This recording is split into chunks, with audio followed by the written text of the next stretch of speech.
Welcome to your Daily 5 for Thursday, May 2nd, 2024.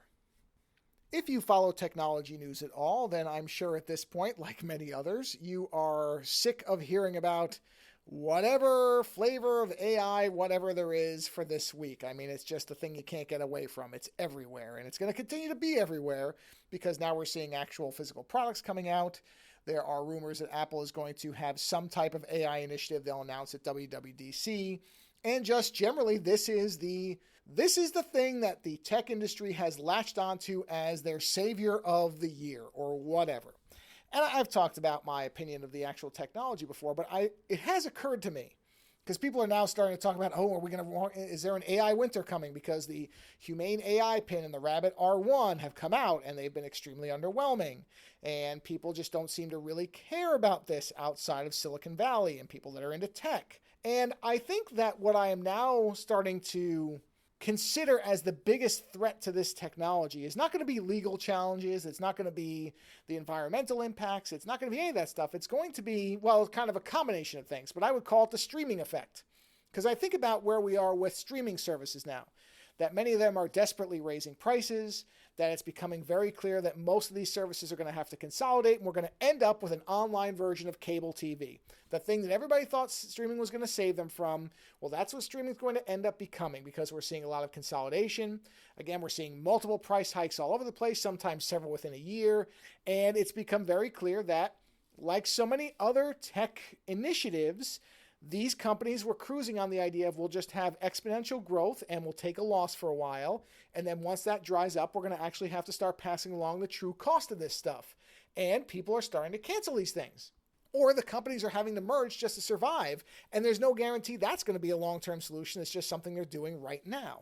And when I look at the AI space, I'm seeing similar things where all these tools and everything, they seem fun to play in and everything else, but now we're starting to see that they're going to have subscriptions. Now we're starting to see what the actual cost of these things are, coupled with the fact that they don't always work very well.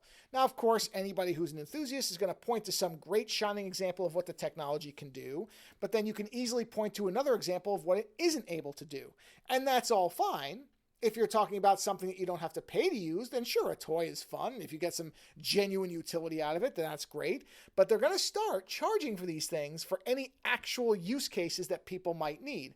And you couple that with the fact that a lot of people don't know and don't care about this technology, or if they know about it at all, they have an automatic negative view of it, which I don't see any of these big tech outfits that are pumping out this technology and saying everybody should use it. It is stunning to me how little PR effort there is into getting people not to be afraid of this stuff. And I don't mean afraid like Skynet, not the ridiculous examples. But there are, for example, I asked my mother and my sister about these tools, what they thought of them. My mother knew nothing about them. And when I described what they did, she just didn't seem to see any use for it. She didn't understand why she would ever have to use it.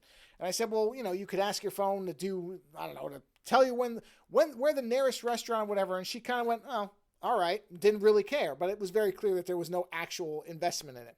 Now, obviously, my mother is older, so it's not exactly the target crowd. So I thought, I'll ask my sister. She's far younger. She's 8 years younger than me.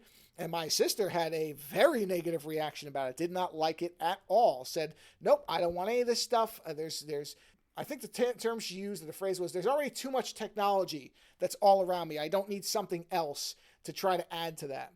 And I thought, okay, well, that's two ordinary people who have zero interest in tech, they both have iPhones, so they're using new phones. They don't not use technology at all. My mother has several smart devices in her house, and she's actually quite happy with how dumb they are from what she's told me. And so you couple that with the fact that, and that's before I even said, oh, and it's going to cost you something. Because again, it seems inevitable that the most useful examples of this technology are going to incur some type of cost. Because when you look at what it takes to power them, and the fact that a lot of this has been done on VC investment and kind of speculation, I don't know how this stuff doesn't end up having some type of pretty considerable monthly subscription.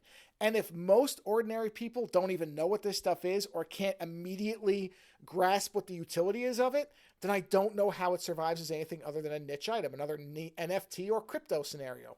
I don't know. You can tell me. I'm open to listening, but that's how it looks to me. And that to me is the biggest threat to these tools. So we'll see what happens. Later.